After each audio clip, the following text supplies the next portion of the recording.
All right, let's get right into this incredible story. We're talking about Margaret Sanderson, a 68-year-old woman who was just enjoying her quiet life. She'd lived in the same house for 37 years. It was her sanctuary, absolutely filled with memories. But that peace, it was about to be completely shattered, and by the one person she should have been able to trust the most. Can you even imagine hearing those words from your own son? And this wasn't some kind of misunderstanding. This was a cold, hard ultimatum, delivered right there in the living room where she had raised him. This one sentence is what kicks off this entire unbelievable story of greed, manipulation, and, as we'll see, some pretty amazing strength. So, the big question is, how on earth did it get to this point? Well, this wasn't a sudden snap. For months, Margaret's son Brian and his wife Tiffany had been applying this slow, creeping pressure.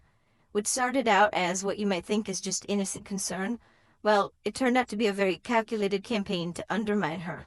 You can actually see how the pressure just ramped up over 6 months. First, it started with these subtle little suggestions about downsizing. Maybe this house is too much for you. Then came the unannounced visits, where Tiffany would kind of wander through the rooms, looking around like she was already picking out new furniture. And finally, the phone calls. They got way more intrusive. Asking about wills, about her finances. It started to feel less like they were caring and more like they were taking inventory. And this was the line they kept using, over and over again. They were using her age and the fact that she lived alone as a weapon. They were trying to paint this picture of a frail, helpless woman who desperately needed their help. But the goal here wasn't to protect her. It was to make her doubt herself, to make her feel like she was a burden.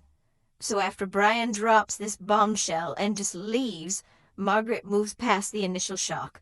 She knew panic wasn't going to get her anywhere. What she needed were facts. So even though her son seemed to think she could barely use a computer, she got on her laptop and started digging. And pretty quickly, she found something crucial. Her house wasn't just in her name. Years ago, she and her late husband had put it into a living trust, and she was the sole trustee. The bottom line, Brian had zero legal authority to sell it. So either he was bluffing, or he'd just committed major fraud. Okay, so to figure out his motive, Margaret made a really smart, discreet call to one of Brian's work colleagues, and he confirmed her worst fears. Brian was in serious, serious financial trouble at work. He told his partners he needed a loan for some kind of business investment, but yet the story just wasn't adding up. The colleague revealed this staggering number, a loan for over $100,000. So Brian wasn't just struggling a little bit, he was completely drowning in debt. And instead of coming to his own mother for help, he decided to just steal from her to try and stay afloat. But here's the thing, a business loan doesn't explain the whole "we're going on vacation" story. The real reason for his cruelty, it was hiding in plain sight. You see, Margaret was the co-signer on one of his old credit cards, which meant she had legal access to his statements. And there it was. Unbelievable. A $47,000 charge to a luxury resort in the Maldives. They hadn't just been planning a trip, they'd already paid for it with money they absolutely did not have, and their plan was to use her home, her life savings, to cover the bill. Now, armed with the truth, Margaret's grief just turned into this cold, hard resolve. She was not going to be a victim in the story. She called the toughest estate attorney she knew, and they started to prepare for the inevitable confrontation. At this point, she wasn't just defending her house, she was fighting for her dignity. The very next day, the audacity, a moving truck pulls up to her curb. Brian was actually going through with it, trying to physically evict her. But Margaret was ready. Her attorney, Sarah, met the movers right at the door, calmly looked at their completely fraudulent work order, and sent them packing. The first battle was won. So when Brian and Tiffany showed up and saw that the movers were gone, the whole facade just completely crumbled. In a moment of just pure, unfiltered rage, Brian shouted this at his mother. It wasn't about concern anymore, was it? No, this was about a deep, shocking sense of entitlement. From there, their tactics just escalated into this full-on campaign of psychological warfare. We're talking manipulative emails, guilt-tripping phone calls, constant pressure. But Margaret was building her own fortress. She had her legal counsel, she had meticulous evidence, and, crucially, she had the support of her friends. And then came their most sinister move yet. They showed up, again unannounced, but this time with a geriatric specialist. They were hoping to get a doctor to declare Margaret incompetent. This specialist actually tried to frame Margaret's completely rational self-defense as paranoia and cognitive decline. The goal was clear: manufacture evidence to strip her of her rights in court. So when all the manipulation failed, Brian made his final desperate move. He filed for emergency guardianship. He officially asked a court of law to declare his own mother mentally incompetent and grant him full control over her life and, of course, her assets. So, in court, Brian's lawyer tried to paint Margaret as paranoid, isolated, unable to care for herself. But for every single false claim, Margaret's attorney had a mountain of evidence. Testimonials from her friends and fellow volunteers just dismantled the isolation story.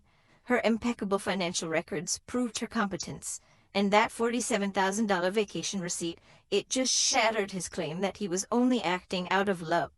The judge saw right through the entire charade. In a swift, decisive ruling, she not only denied Brian's petition, but she called it exactly what it was: a form of elder abuse.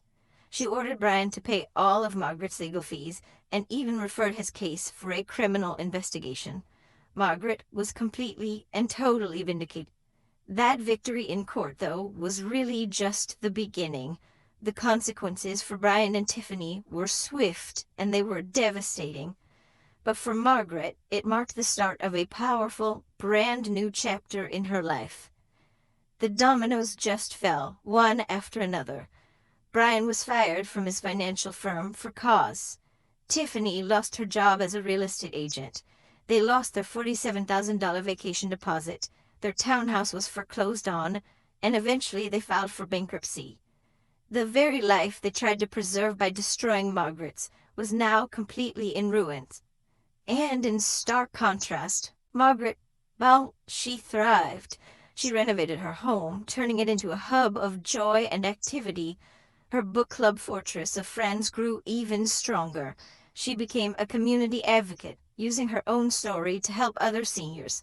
She started enjoying life on her own terms again, filled with new friends and new adventures. And in her ultimate act of turning all that pain into purpose, Margaret had her lawyer update her will. Her estate would no longer go to her son. Instead, it would fund a foundation in her name, a foundation dedicated to providing legal aid to seniors who were fighting the exact same battles she had won. And this really became Margaret's powerful conclusion. This whole experience taught her that love and family, they don't require you to sacrifice your safety or your dignity or your independence. Protecting yourself isn't selfish. As she found out, sometimes it's absolutely necessary.